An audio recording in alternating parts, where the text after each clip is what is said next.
একটা জিনিস যদি একবার ভেঙে যায় সেটা রিপেয়ার করা সম্ভব হলেও প্রিভিয়াস যেমন ছিল তেমন করা কখনোই সম্ভব হয় না। মানুষের মনও কিন্তু ঠিক তেমন। মানুষের মন যদি একবার কারোর উপর থেকে উঠে যায়, বিশ্বাস ভঙ্গ হয়ে যায়, শ্রদ্ধা ভক্তি উঠে যায়, সেটা কোনোভাবেই যদিও বা ফিরিয়ে আনা যায় তারপরেও একটা দূরত্ব কিন্তু থেকেই যায়। আসসালামু আলাইকুম, হ্যালো ভিউয়ার্স, কেমন আছেন আপনারা? আশা করি আল্লাহ তাআলার অশেষ রহমতে ভালো আছেন। আলহামদুলিল্লাহ আমি ভালো আছি। বরাবর মতো চলে আসলাম আজ আপনাদের মাঝে নতুন দিনে নতুন আরেকটি ভিডিও নিয়ে। আমার ইউটিউব চ্যানেলের পক্ষ থেকে আপনাদের সকলকে জানাই আন্তরিক অভিনন্দন এবং মোবারকবাদ। চলুন তাহলে নতুন ভিডিওটি শুরু করা যাক। বেশ, আজকের ভিডিওটি সকাল সকাল চলে আসলাম। এই যে থালা বাসন পরিষ্কার করতে হবে সেইটা এই যে পানিটা ছেড়ে ভিজিয়ে রেখে গেলাম আর চলে যাচ্ছি। উঠানটা এখনও ঝাড়ু দেওয়া হয় নাই, উঠানটা ঝাড়ু দেওয়ার জন্য। তা থালা বাসনগুলো এখানে ভিজতে থাক আর এরই মাঝে কিন্তু আমি উঠানটা ভালোভাবে ঝাড়ু দিয়ে নিচ্ছি। আর পানিটা খুব আস্তে আস্তে দিচ্ছি, পানিটা নষ্ট তেমন একটা হবেই না, কারণ ঝাড়ু দেওয়ার ভিতরে আমার ওইটা মানে ভিজে যাবে থালা বাসনগুলো। তা যাই হোক, আমি ঝাড়ুটা দিতেই আছি। ঝাড়ুটা দিতে দিতে কিন্তু আমি একেবারে উঠানের আর এক প্রান্তে চলে এসেছি। দেখতেই পাচ্ছেন ভিউয়ার্স, মোটামুটি ঝাড়ুটা দিয়া আমার ডান হয়ে গেছে। এই যে একেবারে শেষ মাথায় চলে আসলাম। তা যাই হোক, এই যে ঝাড়ুটা দেওয়া হয়ে গেছে, এখন ঝাড়ুটা রেখে চলে আসলাম এই যে থালা বাসনগুলো পরিষ্কার করার জন্য।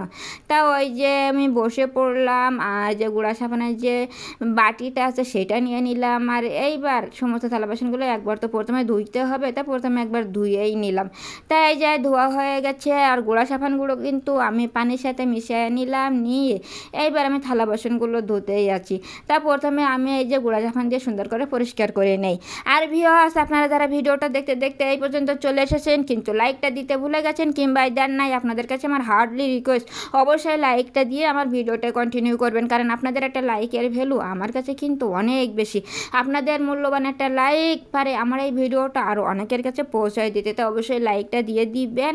আর আপনাদের মূল্যবান যে মন্তব্য করেন, যেটার কারণে সবসময় আমি ইন্সপায়ার্ড হয়, সেই মন্তব্যটা দিয়ে আমার নতুন ভিডিও তৈরি করার ক্ষেত্রে একটু আবার উৎসাহিত করবেন। আর যদি আমার ভিডিওর কোনো একটু অংশ আপনাদের কাছে ভালো লেগে যায় তাহলে একটু বন্ধুদের সাথে থাকবেন আর বন্ধু বান্ধবদের মাঝে একটু শেয়ার করে দিবেন যাতে আমার একটু সাপোর্ট হয়।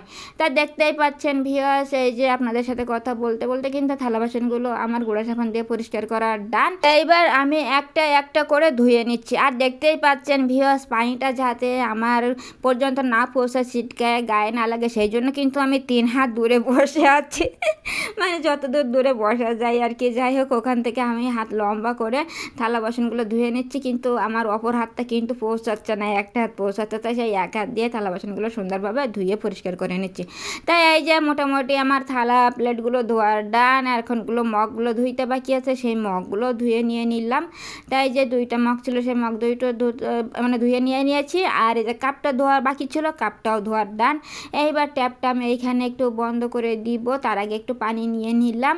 পানিটা নিয়ে এই যে হাতটা ধুয়ে একেবারে ওইখান থেকে চলে আসবো।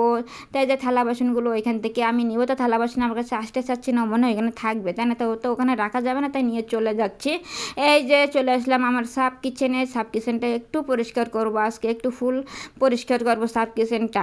তাই এই যে ওখানে যতটা জিনিসপত্র ছিল সব ওখান থেকে সরাই নিলাম। ওখানে যেটা কাপড় ছিল কাপড়টা নিচে ফেলাই দিলাম আর এই নিয়ে নিলাম ফুল ঝাড়ু। আর আমি উপরে উঠে গেলাম।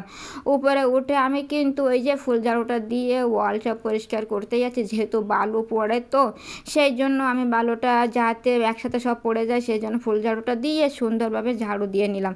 তাই যে ওয়ালটা হয়ে গেছে। এখন এই যে ওই সানসেটের উপরে যেগুলো বালু পড়ছে সেইগুলো আমি ঝাড়ু দিয়ে নিব। তো আগে নিচে নেমে যাই, তাই নিচে নেমে চলে আসলাম। এক সাইডটা আমার ক্লিন করার ডান। এবার ঝাড়তে ঝাড়তে চলে আসলাম অপর সাইডে, যেহেতু এক সাইড হয়ে গেছে।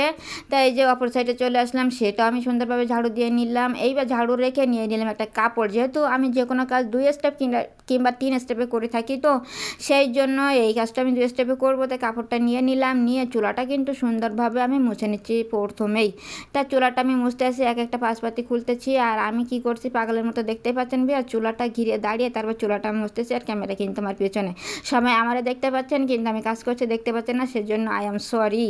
তা যাই হোক, চুলাটা মোছা হয়ে গেছে। এইবার কিন্তু ওই যে কাপড়টা নিচে ফেলাই দিয়েছিলাম সেই কাপড়টা নিয়ে আবার বিছাই দিয়েছে পরিষ্কার করে।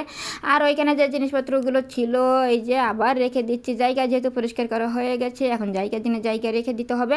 তাই তো রাখা শেষ। আর এখন কিন্তু এই যে টেবিলটা সুন্দরভাবে মুছে নিয়ে নিব। কিন্তু আমি মুছতেই আছি আর মোছাও অলরেডি আমার ডান। আর চলে আসলাম এই সাইডে, যেহেতু বললাম যে কিচেনটা একেবারে একেবারে পুরোপুরি পরিষ্কার করব। তাই তো কিচেনটা পরিষ্কার করতে হলে, এই গ্রিলটা পরিষ্কার করতে হলে র্যাকটা তো সরাতে হবে, তা না হলে তো এই গ্রিলটা পরিষ্কার করতে পারবো না। তাই সেই জন্য তো র্যাকটা সরাই দিলাম, দিয়ে ঝাড়ুটা দিয়ে সুন্দরভাবে এই গ্রিলটা ঝেড়ে নিচ্ছি। তাই এই যে এখানে 3 পাট আছে, উপর থেকে মুছতে মুছতে কিন্তু আমি নিচে চলে আসলাম। আর এইবার কিন্তু ওয়ালটাও আমি এখান থেকে মুছে নিয়ে নিলাম। তা আমার এই সাইডটাও হয়ে গেছে, ওয়াল টল গ্রিল সব মুছার ডান। এইবার আমি ওই যে যেখানটা র্যাক থাকে সেখানটা ঠিক করে দিলাম, দিয়ে তারপর আবার র্যাকটা জায়গায় সেট করে দিচ্ছি। তা আমার সাথে একটু ধরেন না কেন ভিউয়ার, যেহেতু এত ভারী একটা জিনিস, থালা বাসন সব আছে। তা যাই হোক, আপনাদের ধরা লাগবে না, আমি সেট করে দিয়েছি। এইবার চলে আসলাম এই যে বাজার দেখাতে। বাজারের ভিতরে আজকে আনা হয়েছে পটল, আর এইটা হচ্ছে প্যাসেঙ্গা, কিন্তু প্যাসেঙ্গাটা কাটা হয়ে গেছে, এটা ভাজি করা হবে, ওর সাথে কিছুটা আলু দেওয়া হয়ে গেছে। আর পটলটা কাটতে বাকি আছে, এখন কেটে রান্না করা হবে। আর এখানে কিন্তু মশলা পানি গরম করা হয়ে গেছে, তার উপরে দিয়ে দিলাম সেই প্যাসেঙ্গাটা, যেটা একটু আগে কুচানো দেখালাম, সেইটা দিয়ে এখন মশলা পানির সাথে সুন্দরভাবে কিন্তু আমি একটু মিশিয়ে নিচ্ছি। তাই এই তো আমি মিশাতেই আছি, ভালোভাবে মিশিয়ে যদি না নেই তাহলে তো সমস্ত জায়গায় লাগবে না, সেই জন্য তো আমি মিশিয়ে নিচ্ছি ভালোভাবে। তাই তো মিশানো হয়ে গেছে, আর এখন একটু কুক হওয়ার জন্য আমি ঢেকে দিয়ে দিব। তাই ঢেকে দিলাম। আর এখানে কিন্তু পেঁয়াজ রসুন একেবারে ব্রাউন কালার হয়ে গেছে, আর সে ব্রাউন কালার হয়ে গেছে। এখন তো যদি আমি ভাজিটা না দেয় তাহলে তো ওগুলো আর একেবারে পুড়ে শেষ হয়ে যাবে, সেই জন্য এখন দ্রুতই দিয়ে দিলাম। দিয়ে তেলটা যতক্ষণ থাকবে ততক্ষণ কিন্তু আমি ভাজতেই আছি। তাই এই যে মোটামুটি উল্টে উল্টে আমি ভাজবো, তা ভাজতেই আছি, তেলটা শুকনো হওয়া পর্যন্ত ভাজবো। কিন্তু আমি তো বেশিক্ষণ দেখাবো না আপনাদের, যেহেতু আপনারা বিরক্ত হয়ে যাবেন। বিরক্ত না হয়ে সাথেই থাকেন, একটু ঢেকে দিয়ে। আর এখন কিন্তু এই যে চলে আসলাম মাছটা ফ্রাই করতে।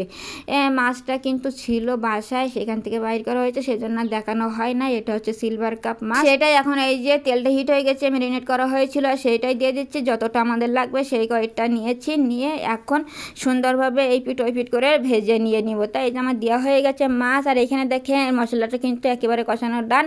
আর তার উপরে দিয়ে দিচ্ছি এই যে পটলটা কিন্তু দেওয়া হয়ে গেছে, আর এখন আমাকে কষাতেই হবে।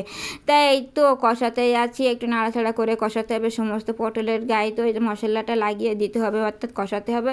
তা আমি এই তো অনবরত নাড়াচাড়া করতেছি। তা মোটামুটি হয়ে গেছে কষানো, আর এখন একটু ঢেকে দিয়ে দিলাম। আর এই দেখেন কষানো একেবারে ডান। আর এখন কিন্তু দিয়ে দেবো যতটা পরিমাণে ঝোল লাগবে ততটাই ঝোল দিয়ে দিচ্ছি। তাই এটা হচ্ছে একটু কুসুম গরম পানি, সেটাই এখন অ্যাড করে দিচ্ছি। তাই যে মোটামুটি আমার দেওয়া হয়ে গেছে, আর এখন তা একটু মিলাই নিতে হবে। তাই এই যে শেষ করলাম এইমাত্র ঝোলটা দিয়ে, আর এখন সুন্দরভাবে এই যে মিলাই নিচ্ছি। আমার মিলানো কিন্তু অলরেডি ডান। এইবার একটু তাড়াতাড়ি যাতে বয়েল আসে সেই জন্য আমি ঢেকে দিয়ে দিব। তাই এই যে ঢেকে দিলাম কিছুক্ষণের জন্য। তারপরে এই যে মাছ দেওয়ার পরপর টাইম আসছে, আর মাছগুলো সব দিয়ে দিলাম। এইবার মাছগুলো সমস্ত তরকারির উপরে সব জায়গায় দিয়ে দিতে হবে। তাই যে সব জায়গায় আমি দিয়ে দিলাম, দিয়ে এবার একটু চেপে চেপে তরকারির ভিতরে একটু দিয়ে দেই। তা তরকারির ভিতরে দিয়ে ডান। আর মাছের ভেলবাটার তরকারিটা যাবে, সেই জন্য আবার একটু ঢেকে কুক করব। আর এই দেখেন ফাইনাল লুকটা কত সুন্দর হয়েছে, পটল দিয়ে সিলভার কাপ মাছ কত সুন্দর হয়েছে। কে কে পছন্দ করেন অবশ্যই কিন্তু জানাবেন। তা ভিয়া সব মিলাই আজকে রান্নাবান্না কাজকর্ম সব মিলাই আপনাদের কাছে কেমন লাগলো জানাতে একেবারে ভুল করবেন না। যদি একটু ভালো লাগে বন্ধু হয়ে সাথে থাকবেন। আজ এই পর্যন্তই, আপনাদের কাছ থেকে বিদায় নিলাম। আল্লাহ হাফেজ, আসসালামু আলাইকুম রহমতুল্লাহ।